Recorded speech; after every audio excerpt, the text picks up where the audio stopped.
মাত্র ৩২ বছর বয়সে বলিউডকে বিদায় জানিয়ে দীর্ঘদিন ধরে প্রবাস জীবন কাটালেও এখনও প্রায় সময়ই বিভিন্ন বিষয় সামনে চলে আসে অভিনেত্রী প্রীতি জিন্তার নাম। বরাবরই সাহসিকতায় তিনি এগিয়ে, যা তার আশপাশের অনেক অভিনেত্রী থেকে বরাবরই তাকে আলাদা করে রাখে।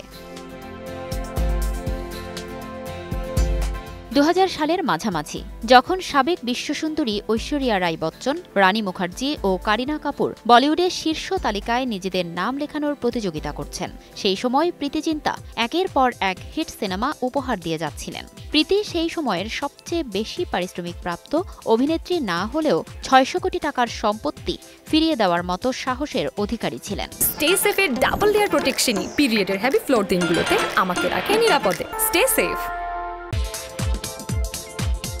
বলিউডের জনপ্রিয় পরিচালক কামাল আমরোহী নিজের ৬০০ কোটি টাকার সম্পত্তি অভিনেত্রী প্রীতি জিন্তার নামে লিখে দেওয়ার ঘোষণা করেছিলেন, কারণ তার সন্তান শানদার আমরোহী অভিনেত্রীকে ভীষণ পছন্দ করতেন।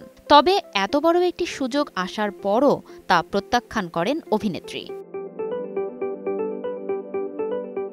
২০০১ সালে প্রীতি জিন্তার বয়স ছিল মাত্র ২৬ বছর। সেই সময়ই আন্ডারওয়ার্ল্ডের বিরুদ্ধে দাঁড়িয়েছিলেন অভিনেত্রী। কুখ্যাত গ্যাংস্টার ছোটা শাকিলের বিরুদ্ধে আদালতে দাঁড়িয়ে সাক্ষ্য দিয়েছিলেন তিনি, যখন অন্য অভিনেতা অভিনেত্রীরা গ্যাংস্টারের ভয়ে আদালত পর্যন্ত যেতেই রাজি হননি। এজন্য পরে অভিনেত্রীকে গডফ্রে ফিলিপস জাতীয় সাহসিকতা পুরস্কারে পুরস্কৃত করা হয়।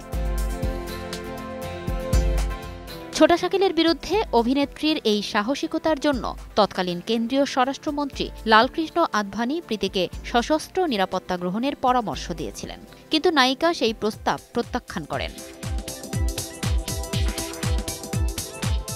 ক্যারিয়ার যখন তুঙ্গে, ঠিক তখন বলিউডকে বিদায় জানিয়ে বিয়ে করে বিদেশে চলে যান এ নায়িকা। যদিও অভিনয়কে বিদায় জানালেও এখনও বলিউডের প্রথম সারির অভিনেত্রী বলে বিবেচিত করা হয় এ তারকাকে। বর্তমানে আইপিএল দল পাঞ্জাব কিংসের মালিক প্রীতি জিন্তা। নিজের দলের হয়ে নিয়মিত মাঠে দেখা যায় অভিনেত্রীকে। ফারজানা লিনা, সময় সংবাদ।